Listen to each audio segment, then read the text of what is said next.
It's a problem that all DMs have eventually, because in truth, it's a problem baked into the core of role-playing games, and games like D&T and Pathfinder especially. That being the fodder enemies, those creatures in the world created for the most part just to give the players something to kill. Those little piñatas full of experience points in the wide world.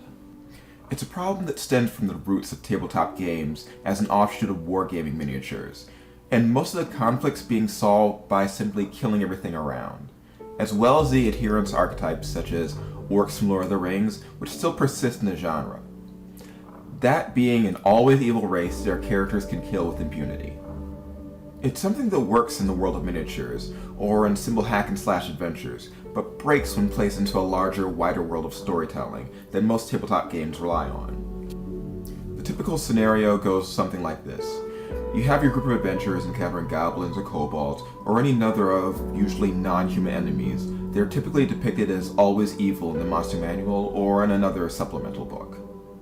And your heroes thusly feel incentivized to kill them down to the last man without any remorse. Thoughts of capture or seeking other ways to resolve the problem aren't even considered. These guys are just here for one purpose, to be killed. Now in open combat, battling on the road or as an opposing army, there usually isn't much of a problem with this. They're enemy combatants and they're trying to kill our heroes. And we don't expect them to go and capture every single enemy that they come across, or that comes across them. The problem comes when these creatures have to exist in the wider world, when they have society and lives outside of what the heroes are doing. And I do mean heroes. You can have adventurers and villainous characters not quite caring about the wholesale slaughter of creatures left and right, but for heroic characters, for characters that are trying to hold on to some idea of good, having them go on to the genocide of an entire race flies a bit in the face of the whole concept of good. Many players will have their DM's dungeon delve and come across a lair or a tribe of goblins, or kobolds, or gnoll. One where there will be warriors, but also families and children, non-combatants that are used to flesh out the area that you're going to. And in that area, that's where our heroes come across. And inevitably, yes inevitably, because if it's there your players will find it, and what they'll find is a group of children that they're going to be forced to deal with either by fighting or leaving behind. And it's something that almost never turns out well, and leaves everyone confused and more than a little bit disturbed.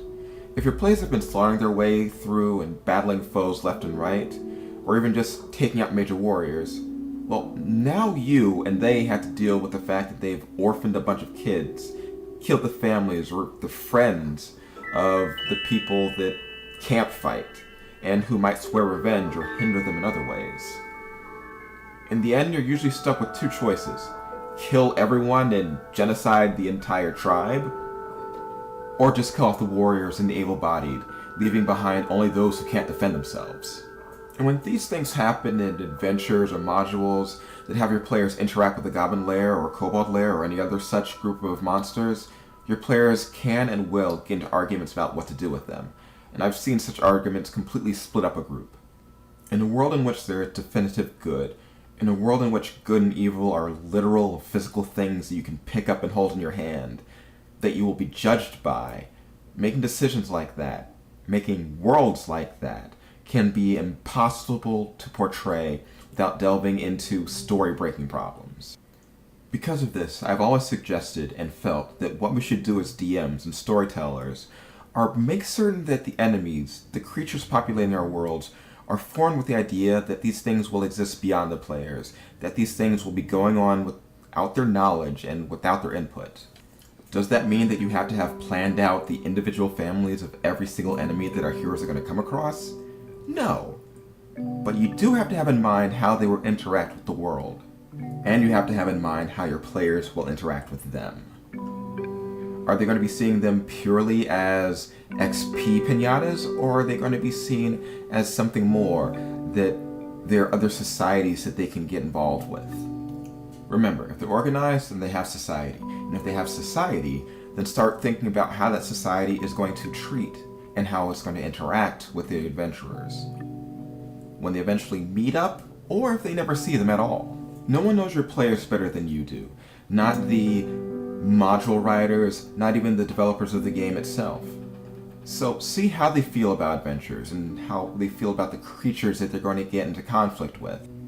A way I see about sidestepping a lot of these problems is to make certain that any non-combatants are simply not going to be involved in any part of the adventure, unless that is the point of the story that you're telling.